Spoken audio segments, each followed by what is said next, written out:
An apparent Russian missile slammed into a crowded rail platform today in eastern Ukraine, killing dozens and wounding hundreds.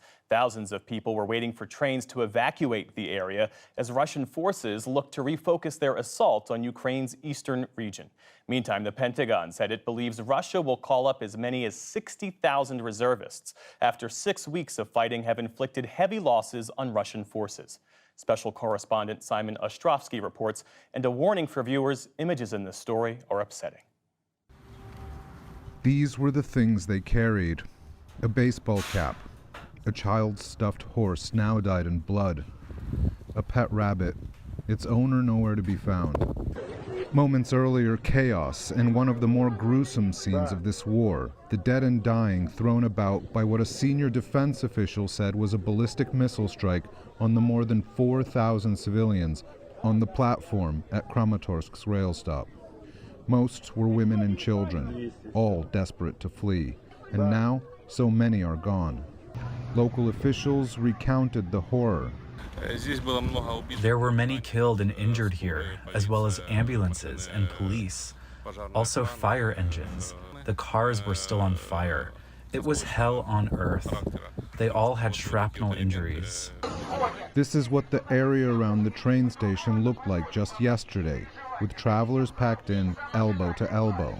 The Ukrainian authorities had urged residents of the Donbas region to leave the area as they braced for a major Russian offensive. But this has turned into one of the single most deadly incidents since the start of the war. The tail fin of a Russian .U ballistic missile was found near the site of the strike with the words "For the children" spray painted on the side.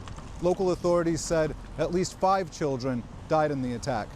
Kramatorsk is in a strategic location in the government-controlled portion of Donetsk, where Western officials expect Russia to launch a major operation in the coming weeks.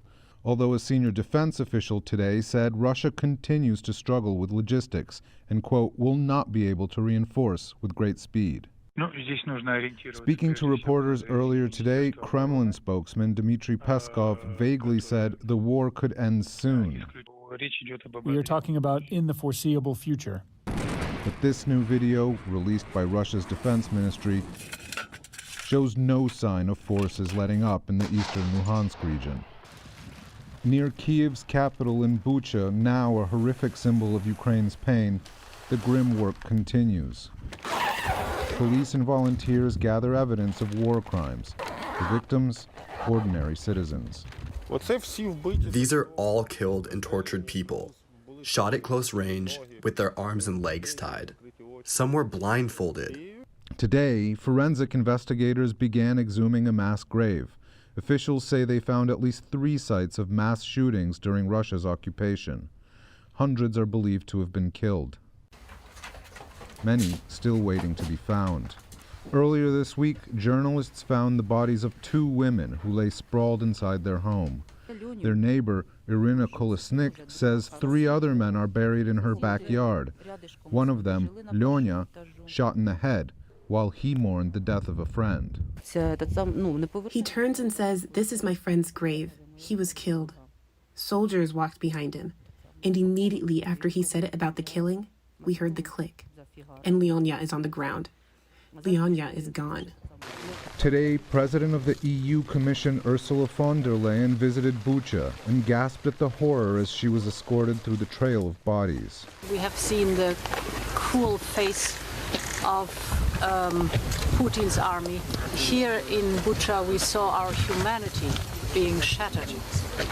And it is, the whole world is mourning with the people of Bucha.